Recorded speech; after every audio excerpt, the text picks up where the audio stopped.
Но не така правителството ми твърди за мен. ГМО в храната, в околната среда и стана в България голяма крамола. И ето, че тогава Министерския съвет събра се и реши да въведе в мене ред. Без ГМО не става, Европа ни не ще, Монсанто ще решава световния ред. Писмото задължава, директиви не дават, не се събуждай ти, не става и умри. Месец-два протести, даже и 3, петиции и писма неотговорени. Събудихме народа, не иска ГМО, да искаме това общо народно зло. Да, ще бъде утре в 5, да, на всеки нов протест. Не, не на ГМО, не, не на ГМО, не.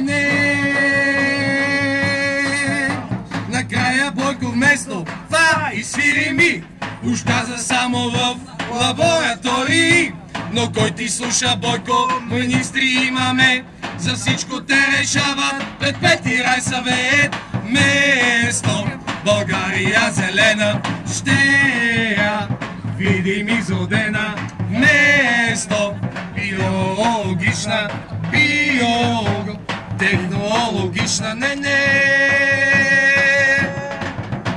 Постригах си косата без излишен шум, а след това от втория етаж в ЦУМ си купих нова пушка, съвсем по моя ръст. И ето, че на ГМО-то сложи кръст. Гичнями ме посреща с поглед променен и сякаш пак се влюби тук си в мен. Науката е точна и добре стои, но по-добре да бъдеш такъв какъвто си. Не, не на ГМО, не, не на ГМО, не на ГМО, не, не на ГМО, не.